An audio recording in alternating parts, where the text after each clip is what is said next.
Hey guys, welcome back to Bite Size Stories. Today, I've got another one for you. It's a pretty short one, but I think you're going to enjoy it. It's Five Fruits I Ate in Sonderland by Michael Haynes. Let's hop in. Bitter Apple. The bitter apple is fatal, only in large quantities though, and its offensive taste makes it nearly impossible to eat enough of them to kill a man. I ate one my first night in Sonderland, barefoot and sweat-soaked, as the sun dips below the horizon. The juices sting my chapped lips and give me no comfort to my throat.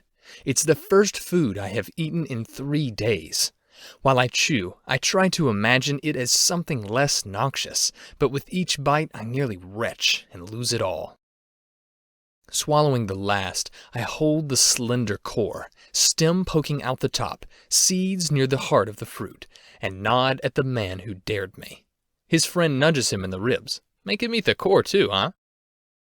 The man hesitates a moment, looking me over. I will eat the core if that is what he demands. I have come too far not to keep going, have yielded what little I was born with except my honor in my attempt to rescue Rose, whose father betrayed her. If I stop now, I will retain nothing. There's a flash of something in the man's eyes. Pity, most likely, though I prefer to think of it as sympathy, as he reaches into a soft cloth pouch and tosses 3 coins at my feet. Sweet melon. Further into Sonderland, I come to a village at crossroads. I have been told to wait here for news on where to proceed, but not how soon the news will come. I take work at an inn. The innkeeper is old and gruff, and the fare her staff are served is rarely better than that slop to the pigs she keeps. But I have a place to sleep and food to keep my body alive while the days pass by. A female merchant dines with her traveling party one night. From the corner of her eye, I see her gaze at me several times as I serve the food and keep the guests' glasses full. By the time of evening, when I pour the cheapest wine, she acts as drunk as all the rest. But I know I haven't filled her glass since before the food was served. I pass close by her, and she reaches out an unsteady hand, placing it on my thigh. "You're quite the young man," she slurs. I hesitate, unsure what to say. She continues saying, "You have a healthy look to you, like the roses I've seen in the capital city." My heart quickens at the mention of Rose's name. I have never been to the capital, but surely you have seen a rose. She drops her spoon to the floor. I bend to pick it up, and as I do, her lips brush my ear. "My room," she says in a voice totally sober, "after midnight." I hand her the spoon, and she reaches out with a morsel of sweet melon between her slender fingers. She pushes the fruit to my lips. I accept it and let its sugary taste fill my mouth before giving her the slightest of nods. When I arrive at her room, moments after the midnight bells have tolled, I find her naked on her bed. "You're quite the young man," she says again. "Now close the door." I hesitate, but only for a second. Surely Rose would forgive me. Afterward, the merchant tells me what I need to know. Django fruit. The Django fruit is grown today only in the Sandar Valley. There used to be many orchards when the land was still ruled by Calgamen, who viewed the fruit as holy. But that was centuries ago. The valley where Django fruit is still grown is home to one of the last communities of unassimilated Calgamen. I go to one of their prophetesses, and she breaks open a Django fruit as I sit at her table. Together we pick out all the seeds and place them in a cup. Then we eat the fruit, and when each of us has consumed our share, she places her hand on top of the cup, shakes the seeds, and spills them across the table. "You have traveled far," she says. "No great insight here. My rust-colored skin marks me as an outsider through Sandar. You are losing hope." I stay silent. The prophetess runs fingers, bent with age, over the seeds. Then she looks at me. "But you are on the right path. If you turn back now, you will regret it." I wait, hoping for more, but she sits back with a deep sigh. "Is that all?" I ask. She smiles. "Yes, but it will be enough." "More prophecy?" I ask as I pull coins from my leather purse to pay for her time. No, it's what I see in your eyes. As I shut the door behind me, I think I hear her say softly, "Good luck." Spirit oranges. In the capital city, where I have lived now for 6 months, I wait for my brother to arrive.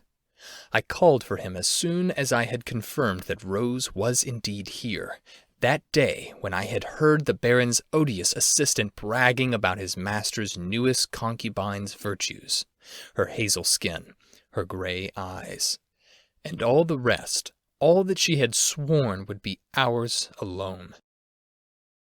The room I rent is above a tanner shop. Across the street, a fruit vendor sets up every day, and each morning I buy a spirit orange from his stall. My brother was to have been the best man at our wedding. My father accepted the offer of a minimal dowry from Rose's mother and uncle.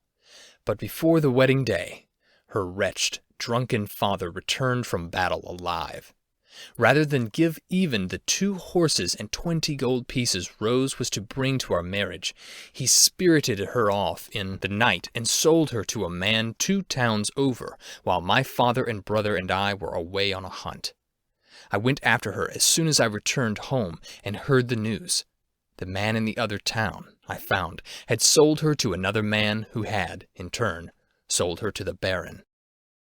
I eat my spirit orange each day and stow the large central seed away in my pocket. The fruit's color reminds me of the central color of my family's crest. The pouch bulges from all its holes. Soon, when my brother arrives, I will hire a young boy out in the street and have him deliver the pouch to the Baron.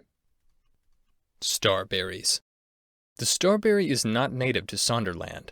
I acquired 3 of the berries, red with bright white stars, at the spot where they had been plucked from their vine, in Purin, before I even made it to the Sandar border.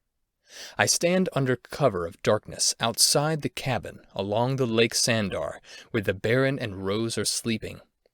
8 men guard the cabin, 4 outside and 4 within, enough that the Baron surely thinks himself safe. I take the 3 berries and pop them into my mouth. They are the sweetest of all the fruits I have eaten in Sandarland. Within seconds, I feel their power well up inside of me. My pulse beats heavy in my head, and my breaths come fast as I begin to run toward the cabin. The lapping of waves on the shore has slowed to a low murmur, and the trees' leaves barely rustle. The guards outside the cabin look as if they are almost standing still as I tear across the field. My lungs burn, and I feel the skin of my feet, not meant for such speed, fillet against the ground. My brother waits beyond the tree line. To him, I must look like a blur.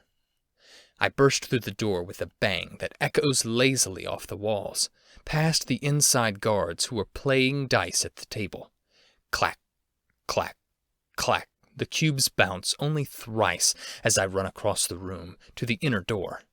Inside, my fiancée lies in bed, asleep. I take just a moment to crush the Baron's neck before I scoop Rose up in my arms and hasten for the outside, my heart going faster with each step. Beyond the trees, gasping for what breath I can still take in, I place her at my brother's feet. My vision blurs and I fall to my knees. Then, with a hot rush inside of me, everything is back to normal speed. I topple the rest of the way to the ground, next to Rose, our faces only inches apart. Her eyes are open and I see fresh tears in her eyes. "I love you," I whisper, with the last air in my lungs. My chest explodes in pain, and I close my eyes. The starberry is fatal. Hey guys, thanks for reading along with me. I really appreciated it. I hope you enjoyed this short story, and come back next weekend to find the next one.